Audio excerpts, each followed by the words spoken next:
The first taste was of salt and ash. Hetty's tongue, dry as a corn shuck, registered the coppery tang a moment later. It was the taste of a wound, of a life spilling out onto scorched earth. The fire at her back spat embers that glowed like angry eyes in the oppressive dark of the Virginia woods.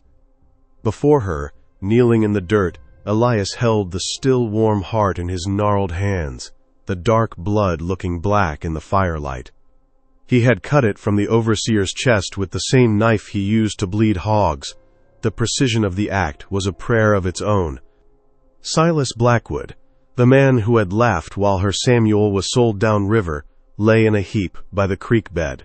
His face, frozen in a mask of surprise and terror, was turned toward a sky he could no longer see. The whip he had carried for 20 years, the one that had left its signature on Hetty's back in a map of raised, keloid rivers, was coiled beside him like a dead snake. "Eat," Elias commanded, his voice a low rumble, the sound of stones grinding together deep in the earth. He was a man made of roots and soil, his skin the color of rich bottomland. He had been born on this land, as had his father before him, and he knew its secrets, the herbs that could kill, the mushrooms that could make you see God, the way to read the stars as a map to freedom. He offered a piece to Hetty. It was small, no bigger than her thumb. Jeremiah, broad and powerful, already had his share, his teeth tearing at the flesh with a ferocity that was frightening. His rage was a fire that needed constant fuel. Sarah, her face a pale, luminous moon in the flickering light, trembled and turned away, a sob caught in her throat. She was young, barely a woman, and the horrors she had seen had not yet burned away her softness. But Hetty did not tremble. She reached out a steady hand. The meat was tough, sinewy. She placed it in her mouth. The flavor was nothing she had ever known, and yet it was intimately familiar.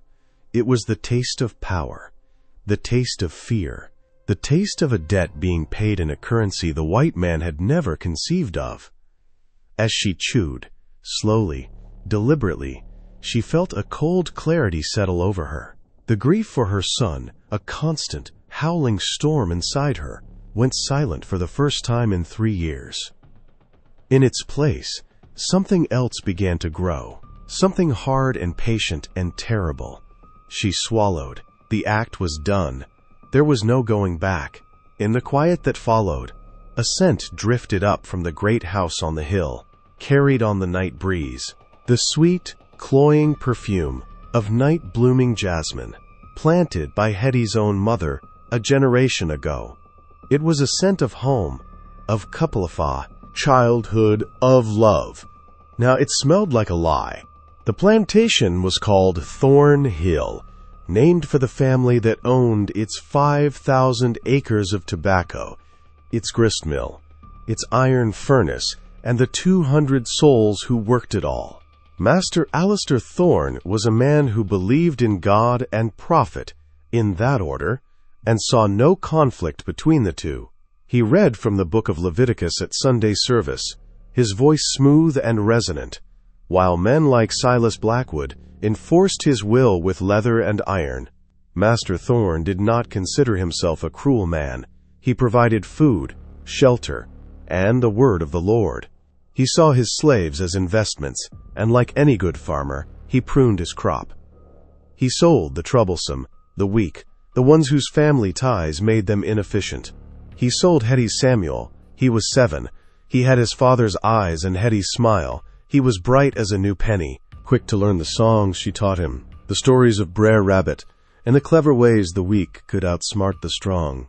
He was her heart, walking around outside her body. One Tuesday, a speculator came. Master Thorne needed coin to purchase a new piece of land bordering the river. Samuel was playing by the jasmine bush when they came for him. Hetty had been in the kitchens, her hands deep in dough. She heard his scream, a thin, piercing sound that cut through the humid afternoon air and severed something inside her forever. She ran, flour dusting her apron. She saw him, a small, struggling thing in the grip of a large, pale man. His little legs kicked. His face was a mess of terror and confusion. He was calling for her. "Mama! Mama!" She had tried to fight.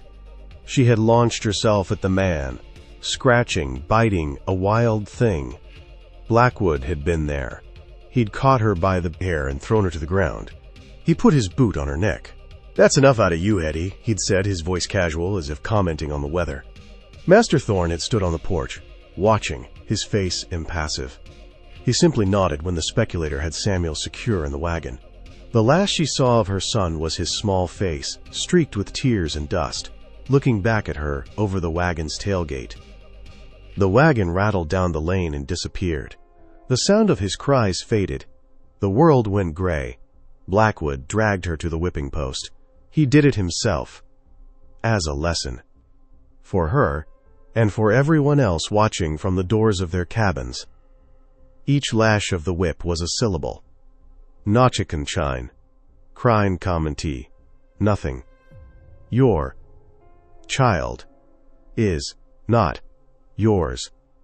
With one of the final blows, the metal tip of the lash caught the skin of her upper back, near her shoulder.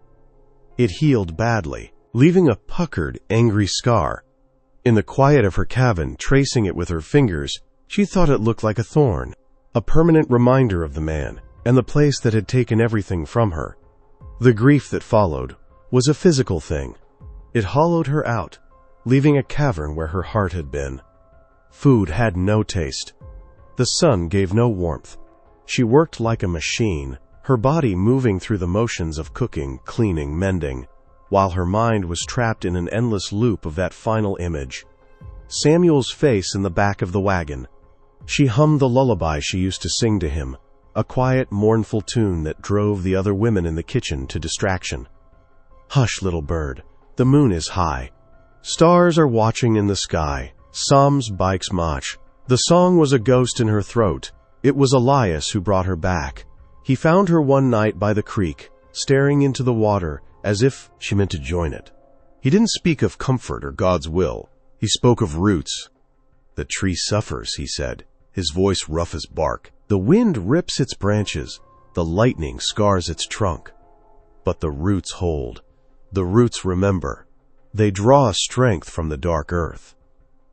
He started bringing her things, a bitter tea to help her sleep, a poultice for her back. He began to talk to her, not as a broken woman, but as a weapon being forged. He told her old stories, stories that came from across the ocean, tales of spirits who fed on the souls of their enemies, who took the strength of the leopard by eating its heart. He said that the power of a man, his spirit, his cruelty, resided in his flesh. To consume it was to steal that power, to own it, to turn it back on the world that had created it. It was a terrifying idea, a blasphemous one, but in the hollow cavern of Hetty's grief, it took root. Jeremiah was the first to join them. His father had been worked to death in the iron furnace, his lungs choked with coal dust and heat. Jeremiah's body was a testament to the plantation's relentless labor, his muscles corded and thick, his hands calloused like stone. His anger was simple and pure. He wanted to break what had broken him. When Elias spoke of the old ways, Jeremiah listened, his eyes burning with a zealot's fire. Sarah was the last. Her sister had been taken to the great house to be Master Thorne's house girl, and had come back a year later, silent and pregnant, her eyes empty. She had drowned herself in that same creek where Elias found Hetty. Sarah was haunted by that silence, and her fear was a constant companion. But her hatred for the Thornes was stronger. She joined the circle, her hands trembling, but her resolve firm. Their first target had to be Blackwood. He was the hand if Thorne was the head. He was the one who enforced the misery and seemed to take pleasure in it. They watched him for weeks, learned his habits. He liked to take a piss by the creek at the end of his nightly rounds, after a long pull from his flask. He thought himself king of this small, dark world, invulnerable. They took him on a moonless night, Jeremiah moving with a speed that belied his size, came from behind. A burlap sack pulled over the overseer's head before he could scream. Hetty was there with a length of rope. They bound him. He struggled, a muffled, furious animal. Elias stood over him, holding a heavy rock. There was no ceremony in the killing blow, just a dull, wet thud. The end of a life. And then, the ritual. The fire. The knife. The heart. Now back in her small, windowless cabin, Hetty lay on her thin straw mattress. The taste of Blackwood was still in her mouth. Her stomach roiled, but she fought the sickness down. It was done. A piece of the machine was broken. She touched the thorn-shaped scar on her back. It was usually a dull ache, a phantom pain that flared in the damp, or when she was weary. Tonight, it did not hurt. It felt strangely warm, almost alive. Outside, the night was full of the jasmine's perfume. It wasn't a lie anymore. It was a promise of a reckoning that had only just begun. The lullaby came to her lips, but the words felt different now, sharper. Hush, little bird. The night is deep, secrets in the dark we keep. She was no longer just a grieving mother. She was a root in the dark earth, drawing a new and terrible strength. The days that followed Blackwood's disappearance were thick, with a strange, charged silence. Master Thorne had the bell rung at dawn, summoning every soul to the yard in front of the great house. He stood on the porch, his face a thundercloud, his son Wallace, a pale and sneering youth of 19, at his side. "Silas Blackwood is missing," Thorne announced, his voice carrying over the assembled heads. He was a good and loyal man, a God-fearing man. "If any of you know what has become of him, you will tell me now. There will be mercy for the one who speaks, and hell on earth for those who stay silent." Hetty kept her eyes downcast, her face a mask of weary subservience. Beside her, Jeremiah stood like a statue carved from granite, his expression unreadable. Sarah shivered, a leaf in the wind, and Hetty subtly shifted, her arm brushing against the girl's, a small gesture of solidarity. Elias was at the back of the crowd, leaning on a walking stick, his eyes half closed as if he were dozing, but Hetty knew. He was watching everything, absorbing the fear and suspicion that rippled through the yard. No one spoke. The silence stretched, taut and thin. Thorne's gaze swept over them, a shepherd looking for the rot in his flock. He saw only the familiar faces of his property, their expressions ranging from fear to blank indifference.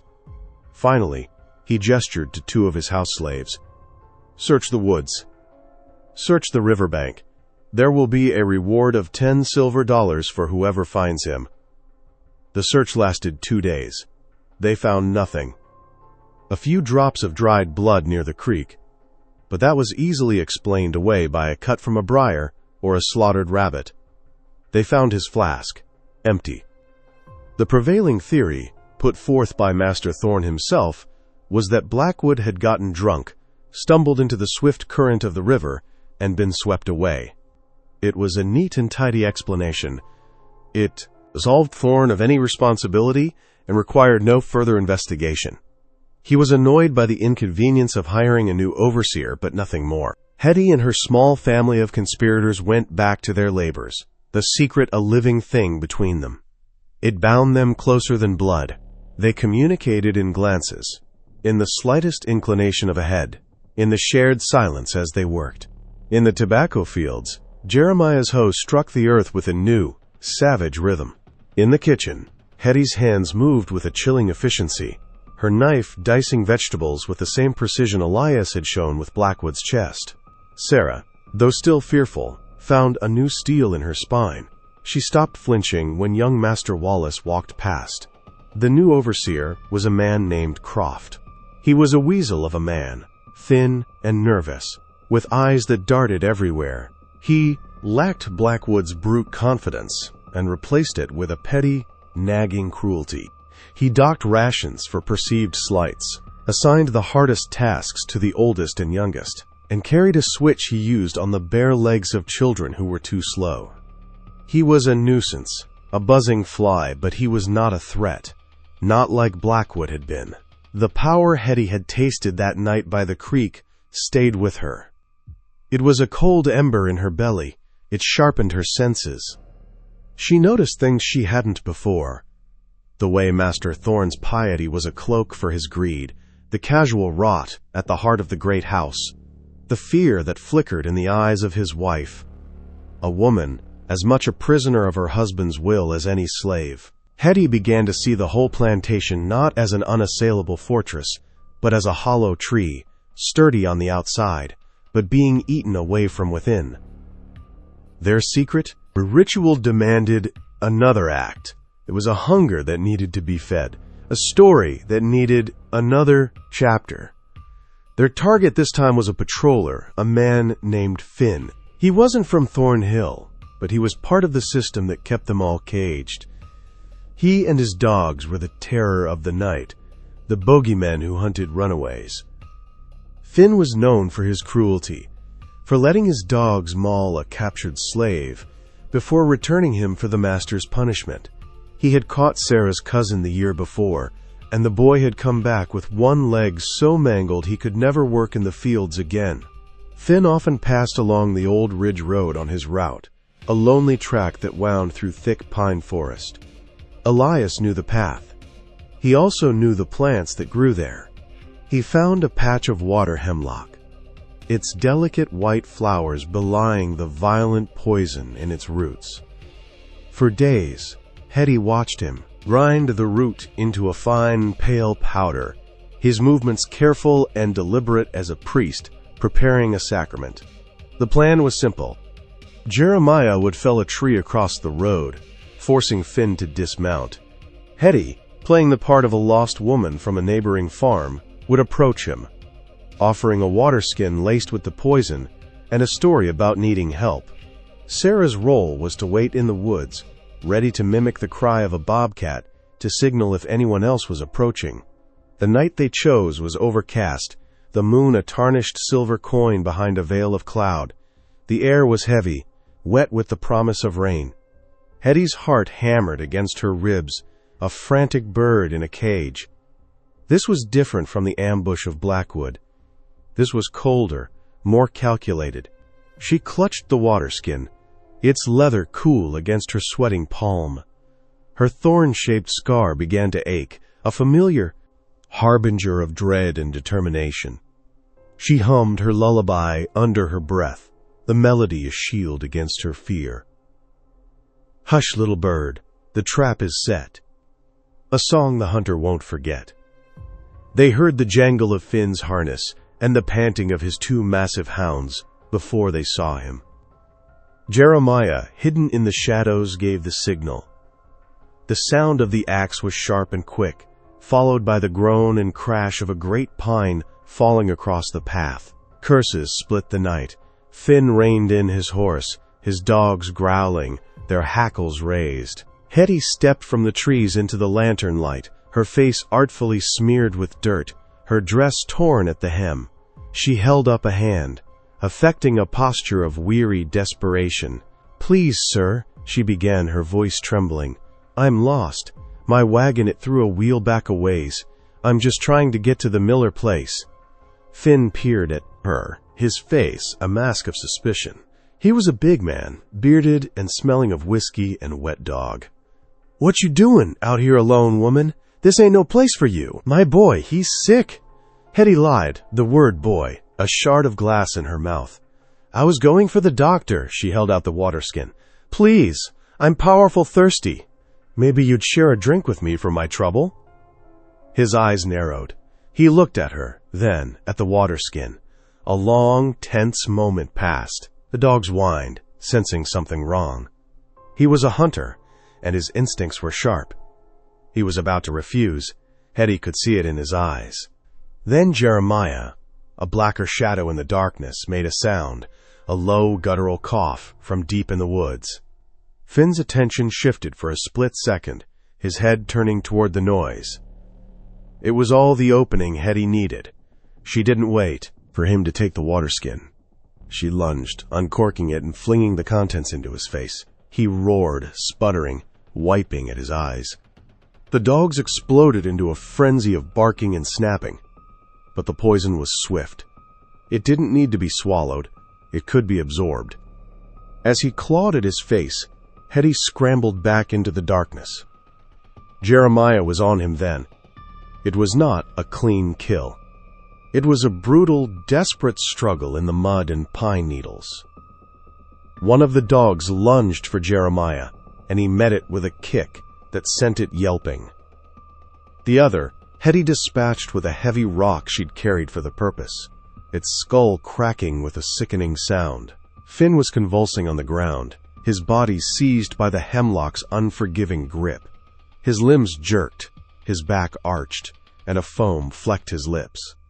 Hetty stood over him, watching the life drain from him, her face as cold and hard as the stone in her hand. There was no ritual this time, no heart to be taken. This was not about power. It was about removing a threat.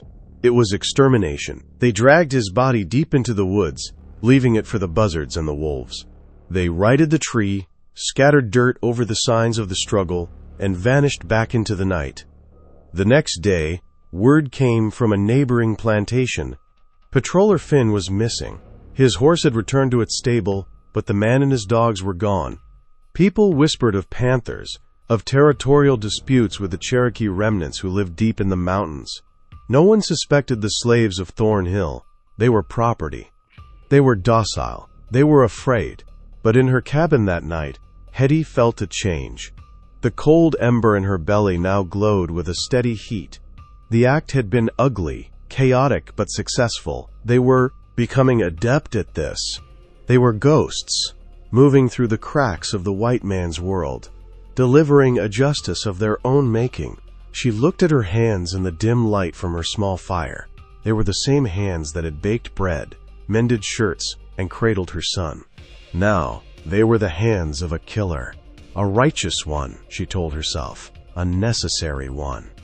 The scent of jasmine crept through the chinks in the cabin walls. It was blooming with a feverish intensity that summer. Its sweetness felt like a shroud, covering the stench of their secrets. Hetty lay on her cot, her hand resting on the raised thorn of her scar.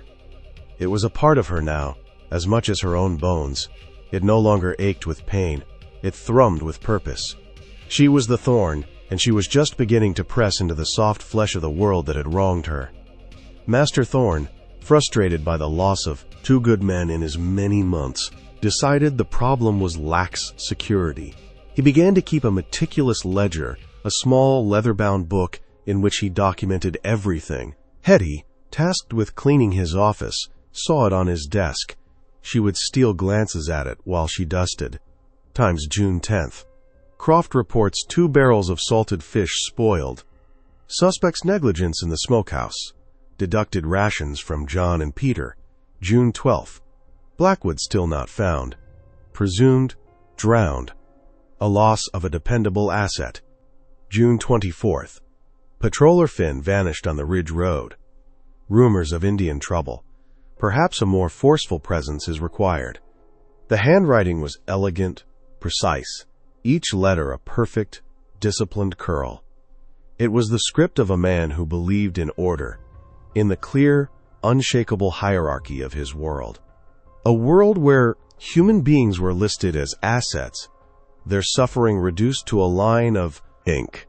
Hetty felt a particular hatred for that handwriting. It was the calligraphy of her oppression. The forceful presence arrived a week later. His name was Jedediah Kane. He was not an overseer. He was a slave catcher, a manhunter, hired by Thorne to patrol the plantation's borders and instill a new kind of fear.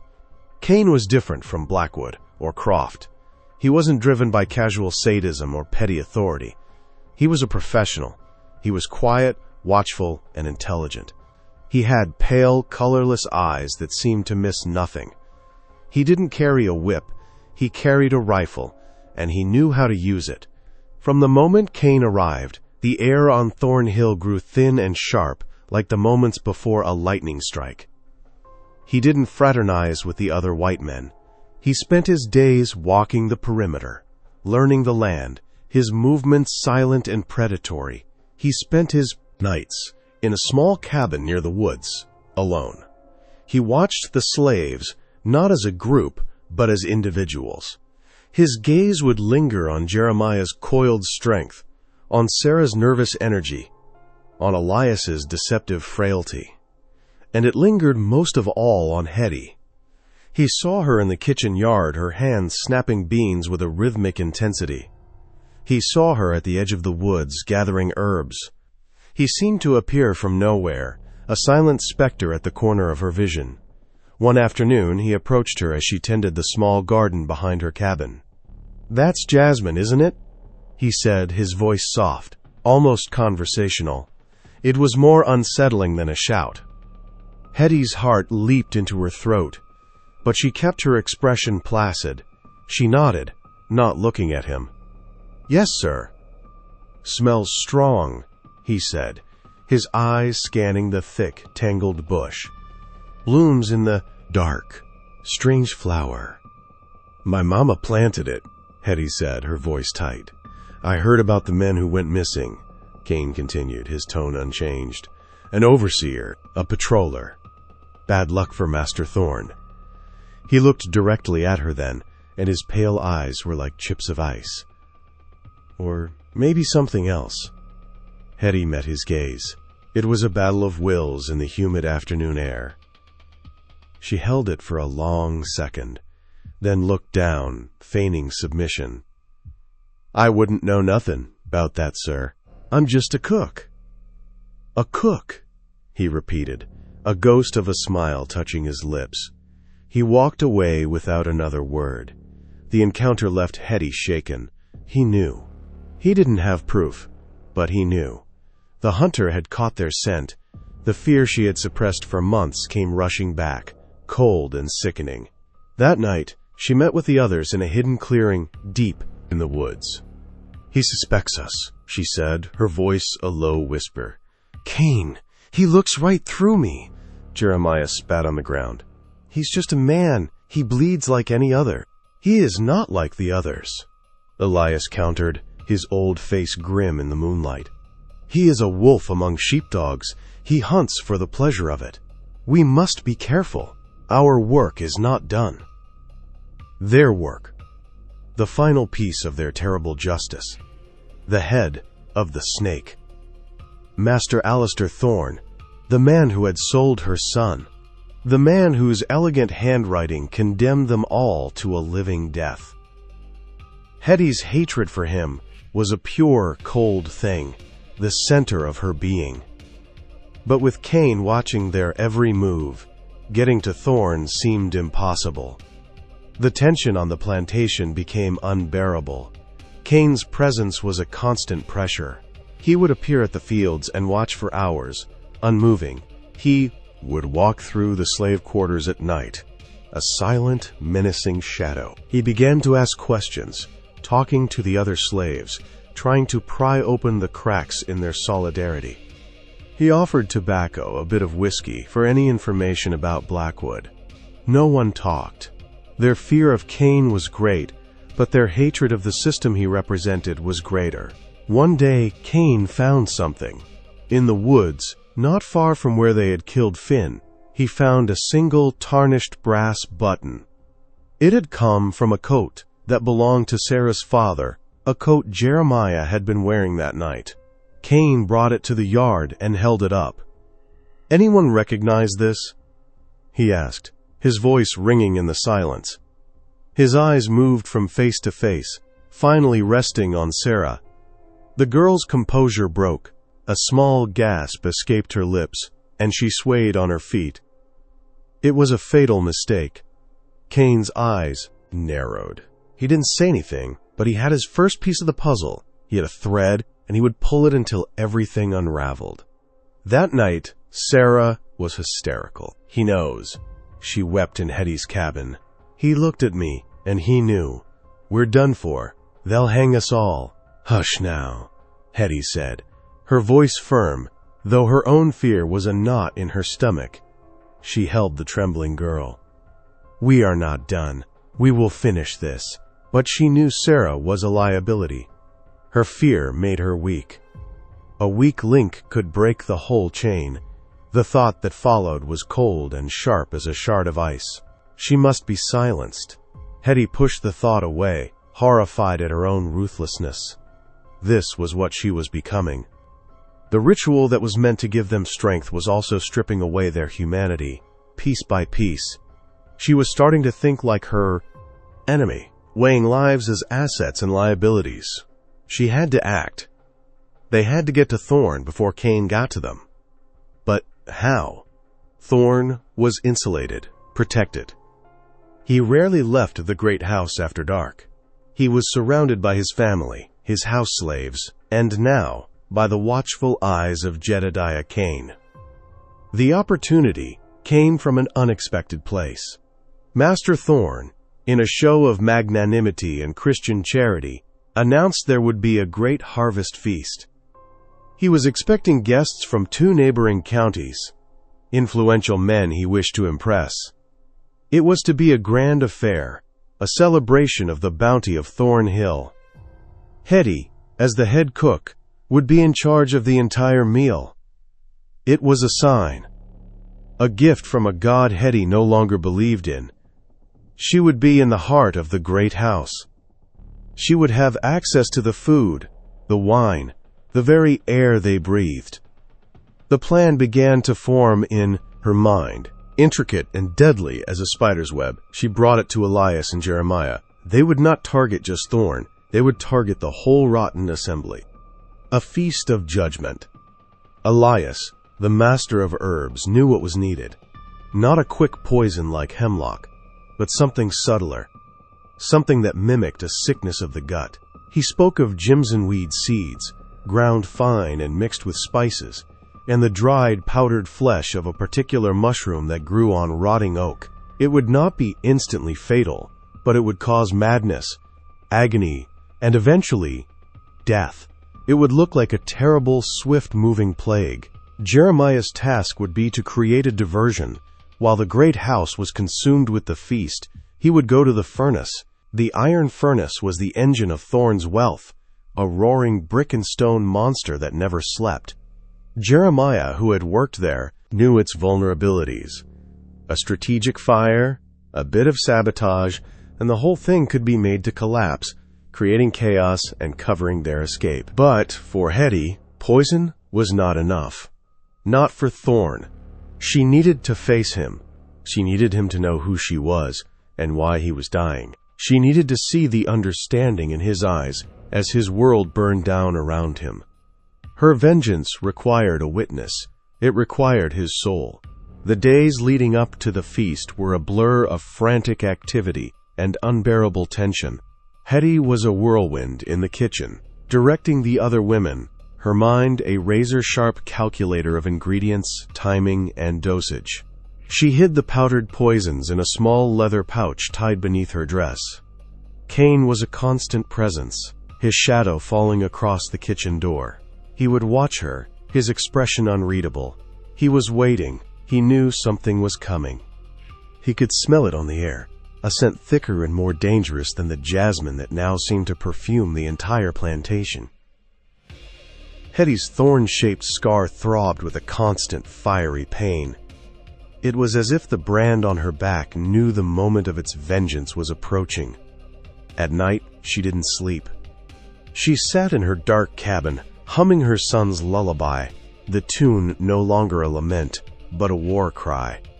Hush, little bird, the feast is laid, for all the promises betrayed. She was ready. She had consumed the power of lesser men. Now she would devour the king.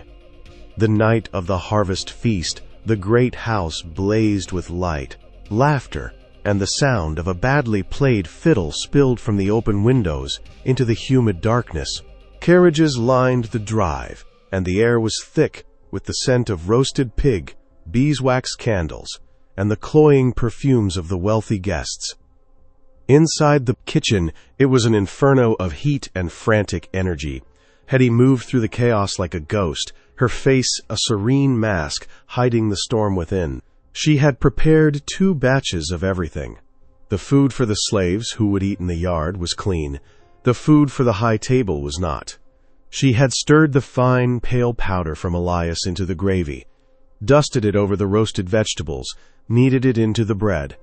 The largest dose she saved for the decanter of dark red wine intended for Master Thorne's personal use. As she carried the first platters into the dining hall, her eyes met Kane's. He was standing by the far wall, ostensibly on guard, but his gaze was fixed on her. He knew. The certainty of it was a cold shock. He knew she was doing something, he just didn't know what. He was watching her, waiting for the slip, the mistake. Hetty's resolve hardened. There would be no mistakes. The dining hall was a tableau of obscene plenty. Corpulent men in fine waistcoats and their wives, corseted and powdered, sat around Thorne's long mahogany table, their faces flushed with wine and self-satisfaction. At the head of the table, Master Thorne presided, a benevolent patriarch, lifting his glass in a toast. "To a bountiful harvest," he declared, his voice rich and self-assured, "and to the good Lord who provides it." Hetty moved around the table, serving, her movements fluid and silent. She placed a slice of pork on Thorne's plate.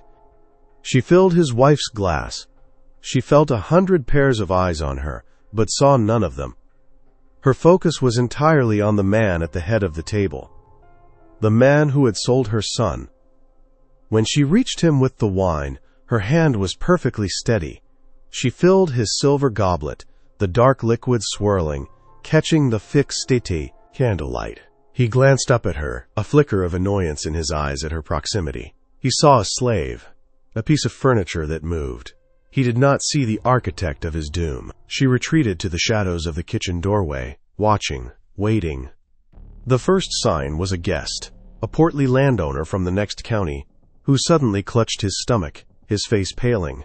He tried to laugh it off as indigestion, but then another guest let out a groan. A woman gasped, her hand flying to her throat.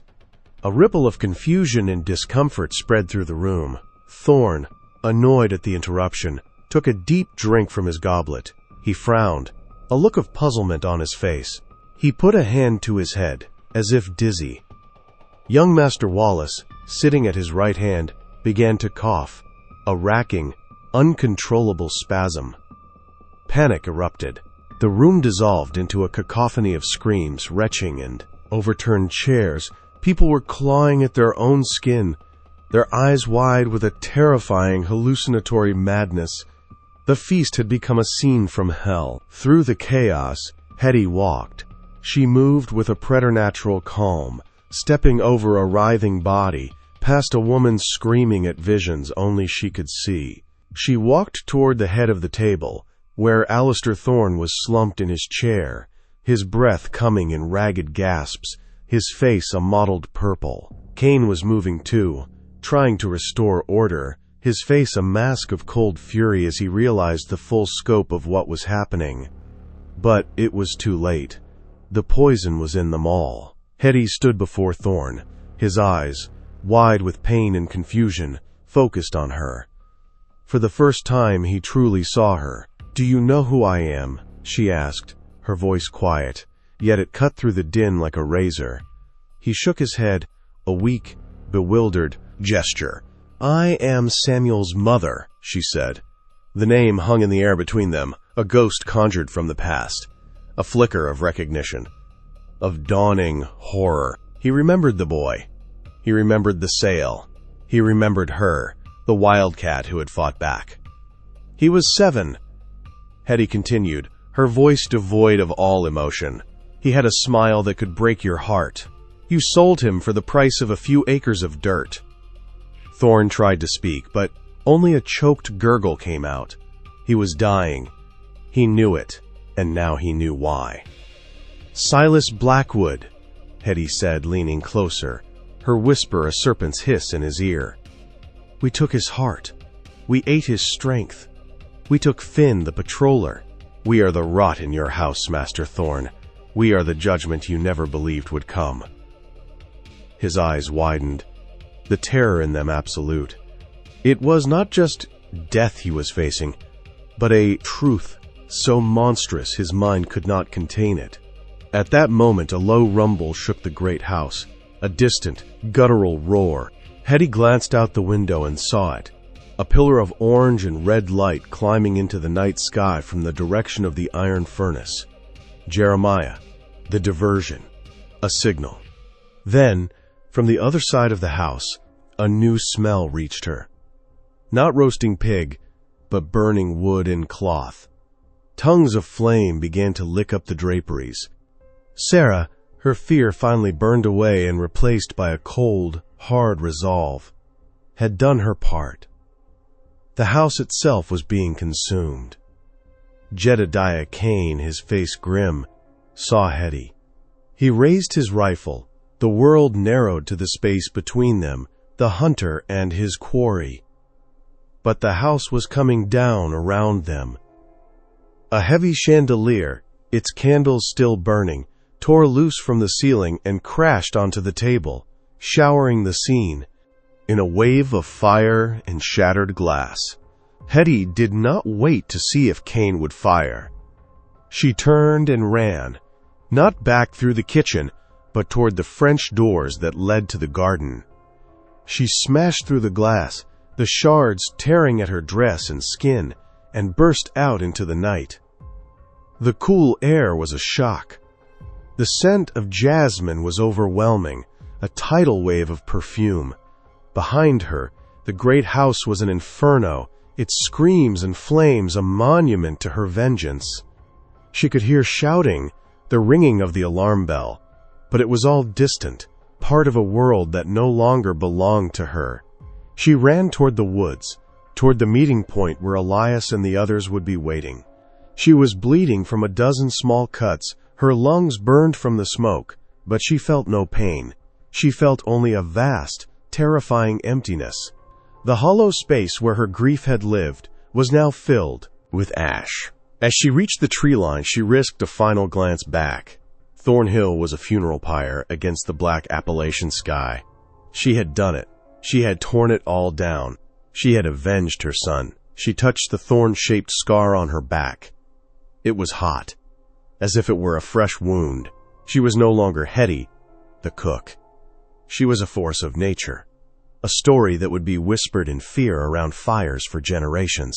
She turned her back on the flames and plunged into the darkness of the forest, the lullaby a silent pulse in her blood. Hush, little bird, now you can fly. Underneath a burning sky. Freedom, she thought, had the taste of salt and ash. The mountains swallowed them.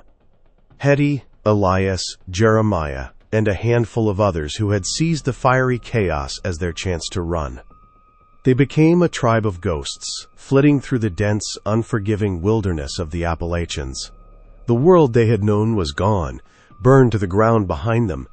Ahead lay a new kind of existence, one lived in the razor-thin margin between survival and death. Freedom was not a single, glorious moment of arrival. It was a constant, grueling process. It was the ache of hunger, a hollow pit in the stomach that gnawed day and night. It was the bone-deep chill of sleeping on damp earth, the relentless torment of insects, the fear of a snapped twig in the dead of night. They learned the landscape as a new scripture, which berries were safe, which roots held water, where the deer came to drink, which caves offered shelter from the sudden, violent mountain storms. Elias was their guide, their spiritual anchor. He read the signs in the bent grass and the flight of birds. He taught them the old ways of living with the land, not on it. He found a measure of peace in the wilderness that he had never known in the world of men. Jeremiah, his great strength now turned to felling trees for shelter and hunting, found a purpose that went beyond rage. He was a protector, a provider. His anger cooled from a raging fire to a bed of hot coals, ready to be stoked if danger appeared, but otherwise banked and controlled. But for Hetty, freedom was a more complicated country. The act of vengeance had been a cleansing fire, but it had also cauterized something inside her. The great, howling grief for Samuel was gone, but so was the softness, the easy laughter, the simple joy she had once known. She was hard now. her eyes holding the ancient, weary watchfulness of a predator. She moved through the forest with a silent grace, her senses tuned to the faintest sound, the faintest scent.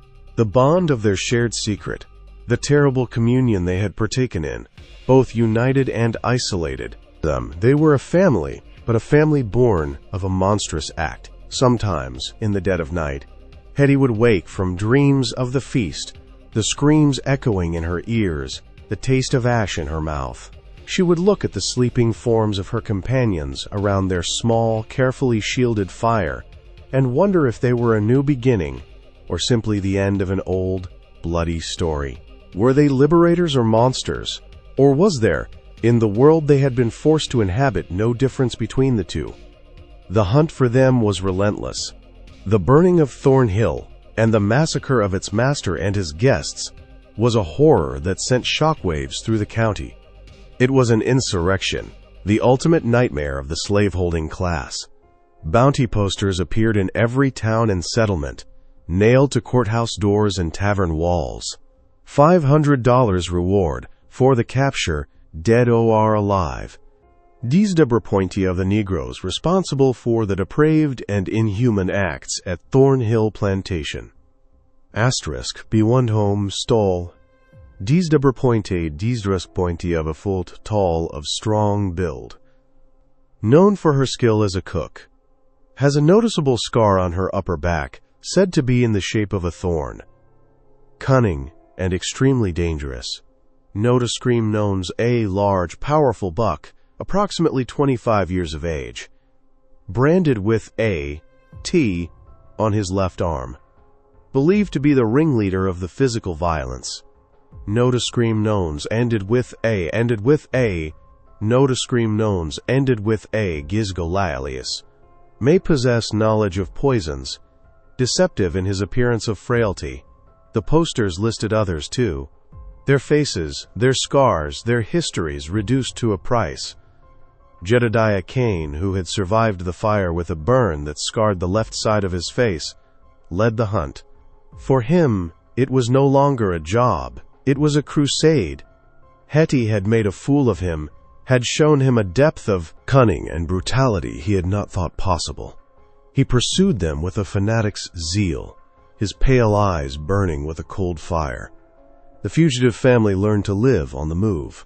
They could never stay in one place for more than a few days. They saw the patrols in the valleys below, heard the baying of their dogs on the wind. There were close calls. Once, they hid submerged in a freezing mountain stream, breathing through hollow reeds, as Kane and his men passed mere feet from their heads. Hetty felt the thorn-shaped scar on her back ache, with a pain so intense it almost made her cry out. A phantom limb, sensing its tormentor. During one harsh winter, their small group began to splinter. The constant fear and deprivation wore them down. Two of the younger members, a boy and a girl who had fallen in love, decided to risk heading north, hoping to find the abolitionist railroad they had heard whispers of. Hetty never knew if they made it. Elias grew weaker, his old bones protesting the cold and the damp.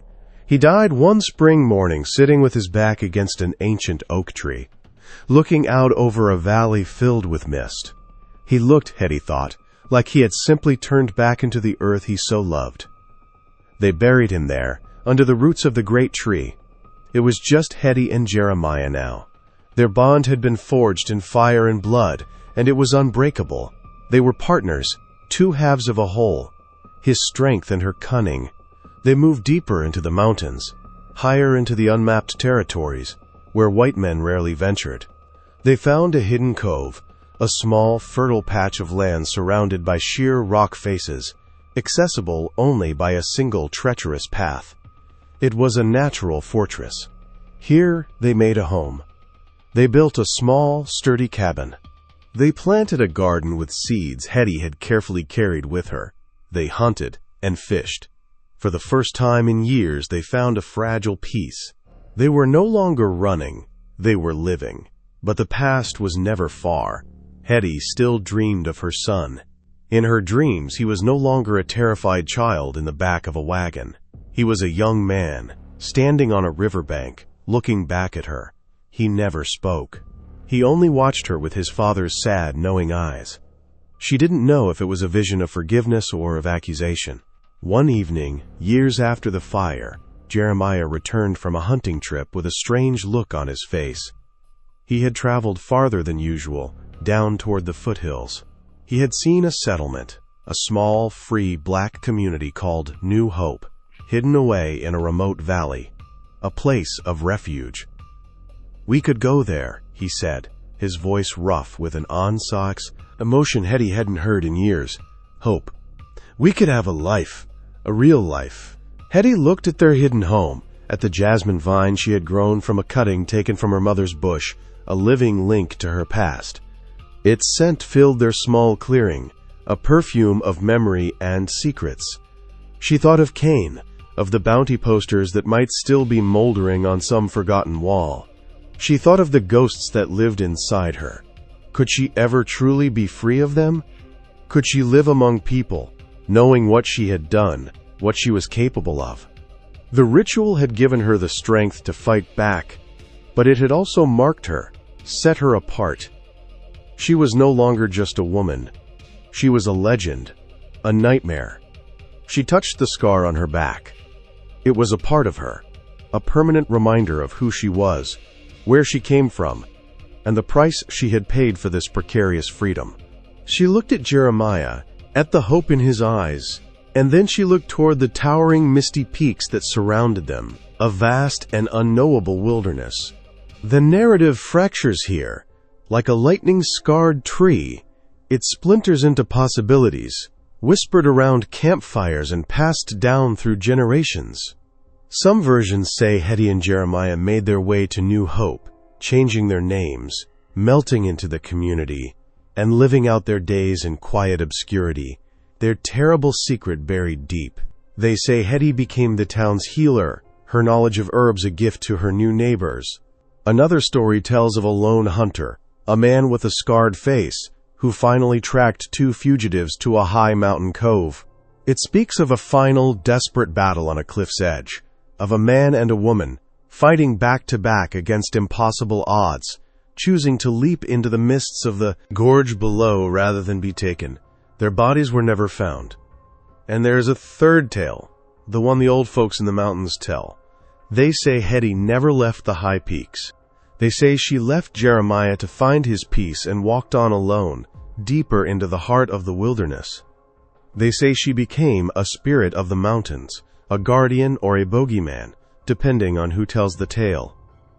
They say on moonless nights, if you're lost in the woods, you can sometimes catch the scent of night-blooming jasmine on the wind, a sign that she is near. They call her the Thorn Woman. They say she protects those who are lost and punishes those who come to the mountains with greed and cruelty in their hearts. Her lullaby, they whisper, can still be heard on the wind, a song of sorrow, and of a freedom so absolute it is indistinguishable from loneliness. Her fate remains as unmapped and unknowable as the mountains she called her home. Epilogue, from a letter discovered in the archives of the Virginia Historical Society, dated 1928. Written by Eleanor Vance, a local historian, to a colleague at Harvard University. And perhaps the most fascinating piece of local folklore concerns the old thorn plantation, which burned to the ground in the fall of 1851. The official record is sparse. A catastrophic fire during a harvest celebration, a tragic loss of life, several slaves escaping in the confusion. But the oral tradition, my dear Professor Albright, tells a much darker, more Gothic tale. The old-timers here, both black and white, speak of it in hushed tones. They call it the Bloody Feast. They say the slaves, led by a cook named Hetty, poisoned their master and his guests. But the story takes a turn for the truly macabre. They whisper of cannibalism, of the slaves consuming the flesh of their tormentors in a kind of dark heathen ritual to steal their power. Of course, this is likely the embellished fantasy of a frightened populace, a way to explain an act of rebellion so successful and so terrifying. But it persists.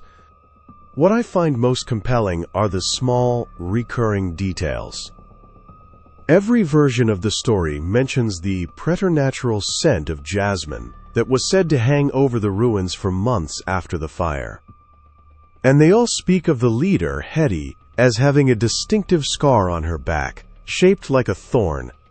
A woman who became a legend, a ghost in the mountains. It's a remarkable example of how history, trauma, and myth can intertwine into a single, terrifying narrative. Excerpt from an oral history interview conducted in 1965 with Samuel Washington, age 82, of Pike County, Kentucky. The interview was part of the Appalachian Folklife Project. My great-grandmother, she'd tell us stories to keep us in line, but there was one she'd only tell when she was feeling a deep sorrow. It was about her own grandmother, a woman she never knew, who was sold away from Virginia as a little girl. She said her grandmother's mother was a, quote, a conjure woman, a woman of great and terrible power. She said that when the master sold her child, something broke in her. She didn't just run. She tore the whole world down. My great-grandmother would whisper it, like a prayer. She'd say, she ate the master's heart so her boy's spirit could be free. She said this woman fled into the mountains, and that the mountains took her in and kept her safe. Sometimes, when I was a boy and the wind howled just right through the hollow, my great-grandmother would nod and say, "You hear that? That's her. She's still singing for her lost boy." It was a lullaby. Something about a little bird and the moon being high. It always gave me a chill, but not a bad one. It felt strong, like knowing you came from people who would burn down the world for you. The line between history and myth is drawn in smoke. What is a monster? Is it the one who commits a violent act, or the one whose violence creates the conditions for that act? Slavery was a machine that consumed human lives, their labor, their bodies, their children, their spirits. It turned people into property, flesh into currency. The story of Hetty, whether history or legend, is the story of the machine's parts turning on the machine itself, using a logic as brutal and inhuman as the one that created them. Perhaps revenge is not a straight line, but a circle, a serpent eating its own tail. Perhaps freedom is not a place you arrive, but a thing you continually fight for, a wilderness you must learn to survive in, both outside and within. The thorn-shaped scar is not just a mark of ownership, but a symbol of the pain that can pierce through oppression, the sharp point of memory that refuses to be dulled. The scent of jasmine is not just a flower, but the enduring presence of a past that blooms in the dark, sweet and terrible. And the lullaby is not just a song for a lost child, but a hymn for all the stolen children, a promise that they will not be forgotten, a testament to a love so fierce it was willing to become a horror, to ensure it would never again be broken. It is a song that still echoes in the high, lonely places, a whisper of what it costs to be free.